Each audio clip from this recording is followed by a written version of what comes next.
Olá pessoal, vamos dar início ao nosso primeiro episódio oficial desse podcast sobre o karst. E hoje eu vou falar um pouco sobre um geógrafo sérvio chamado Jovan Cvic, que é considerado o pai o pai da karstologia mundial, tá? Como vocês alguns sabem, outros vão começar a aprender, o karst é como um tipo específico de relevo e paisagem que normalmente contém cavernas e sistemas aquíferos subterrâneos, sempre atraiu e provocou curiosidade humana ao longo de sua evolução.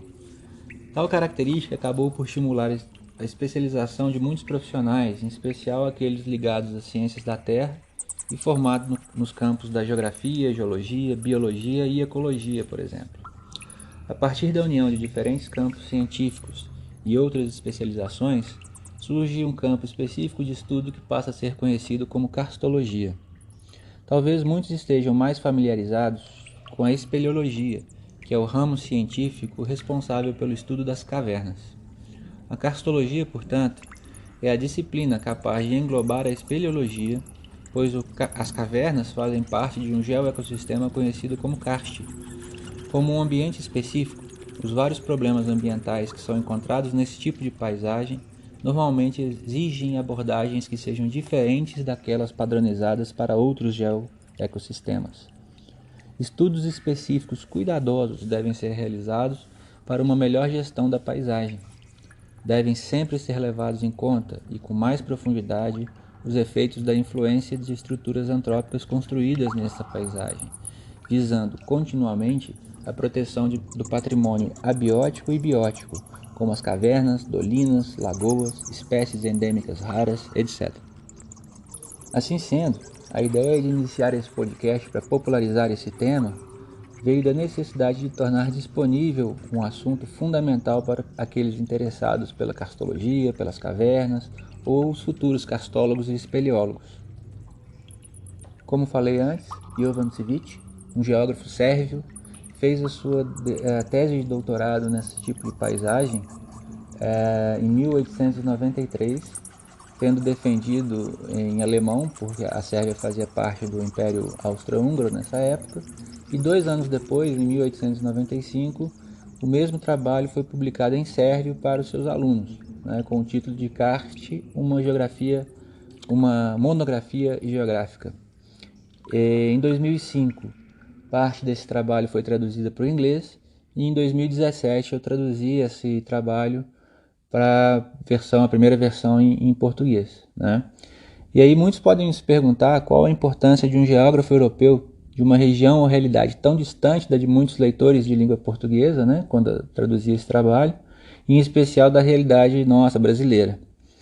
Eu afirmo que justamente por termos a nossa colonização e formação geográfica repletas de contribuições do velho mundo, devemos conhecer algumas de nossas origens. No caso específico da karstologia, Cvic foi responsável por tornar um tipo complexo de paisagem mais conhecido por diversos cientistas, especialmente geomorfólogos e geógrafos da Escola de Viena e, posteriormente, das escolas alemã, francesa e anglo-saxônica de geografia. Além de pesquisar a parte física do karst, Cvic também se dedicou ao campo da geografia humana e da cartografia, elaborando inclusive um mapa etnográfico dos Balcãs. Eu não quero dizer com isso que o Brasil não tenha importantes nomes na karstologia nacional, e sim lembrar as raízes mais remotas desse ramo do conhecimento, para então reforçarmos ainda mais as contribuições de espeleólogos e karstólogos que muito contribuíram para lançar as sementes do que temos hoje no Brasil em um campo de estudos relativamente novo no país, que data de fins da década de 1950. Na Sérvia, por exemplo, embora as contribuições de Cvic sejam as mais importantes para a karstologia, outros naturalistas, viajantes e pesquisadores anteriores a ele merecem ser lembrados, pois certamente contribuíram para a criação das bases do conhecimento naquela região e que se tornou disponível. Viajantes e cientistas estrangeiros e sérvios foram os responsáveis por criar uma espécie de introdução científica para o estudo do karst ao publicarem suas observações, notas, registros de viagem, textos descritivos e algumas tentativas de descrever o funcionamento do sistema kárstico. No caso brasileiro, para se ter uma ideia da tradição, o primeiro Congresso Brasileiro de Espeleologia foi organizado em 1964 e a Sociedade Brasileira de Espeleologia fundada em 1969. Antes desse período, podemos destacar o nome de alguns precursores que, assim como os estrangeiros mencionados em outros trabalhos, criaram as bases descritivas do karst nacional para que depois pudesse ser iniciada e consolidada a nossa karstologia. O pioneiro nos estudos das cavernas no Brasil foram essencialmente aqueles que, durante o período colonial, eram portugueses ou haviam nascido na colônia. Os que mais se destacaram foram Ricardo Franco Serra, em 1786, Alexandre Rodrigues Ferreira, em 1790, Martim Francisco de Andrada, 1803, e José Vieira Couto, em 1803. Após a vinda da família real portuguesa para o Brasil, em 1808, naturalistas estrangeiros começariam a ter a oportunidade de iniciar uma nova fase de pesquisas a partir de 1810. Os nomes de Spix, Martius, Poe, Rugendas, Riedel, Langsdorff, Walsh, Burton, Fontaine, Saint-Hilaire merecem destaque não do ponto de vista da karstologia ou da espeleologia, mas sim no registro dos aspectos fisiográficos do país. Até mesmo o próprio imperador Dom Pedro II é citado por muitos autores como um entusiasta das ciências em geral. Até então, assim como o exemplo mencionado da Sérvia, tinham-se somente as primeiras descrições, comentários e notas sobre o karst e as cavernas brasileiras, até uma maior divulgação e aprofundamento das pesquisas serem realizadas pelo dinamarquês Peter Lund e pelo alemão Richard Krohn. Seguindo o mesmo exemplo, destacamos o Dr. Heinz Charles Kohler, com quem eu tive o privilégio de trabalhar um tempo, sob sua orientação, como sendo o primeiro, assim como Civit, a escrever uma tese em 1989 inteiramente dedicada ao karst brasileiro, no caso específico o karst de Lagoa Santa. A conexão entre Civit e a Academia Sérvia de Ciências e Artes sempre foi muito forte. Eleito membro da Academia em 1899, foi seu presidente entre 1921 e 1927, ano de sua morte. Na verdade, Jovan Civit foi um dos maiores cientistas da Sérvia, não só durante o período de seu trabalho ativo, final do século XIX e início do século XX, mas em toda a história daquele país.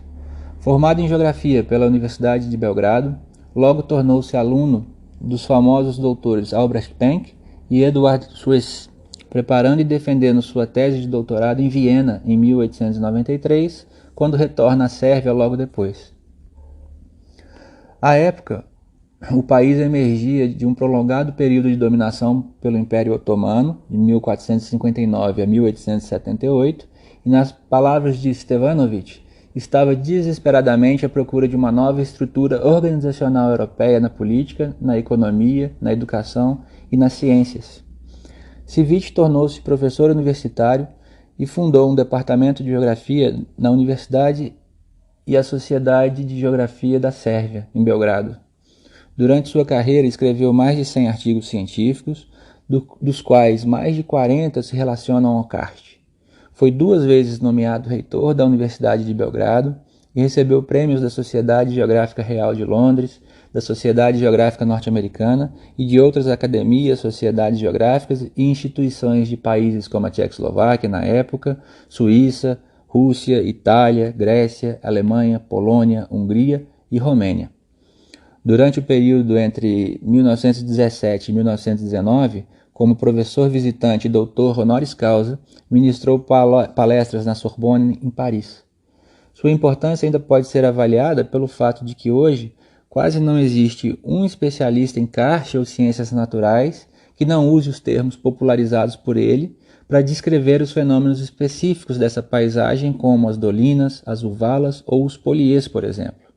Civit pertencia a um pequeno grupo de cientistas que descreviam precisamente os fenômenos e os incorporavam à ciência. No entanto, durante seus numerosos trabalhos de campo ao longo da Península Balcânica e no sul da Europa, Civit pesquisou outros tipos de relevo que não somente o relevo kárstico.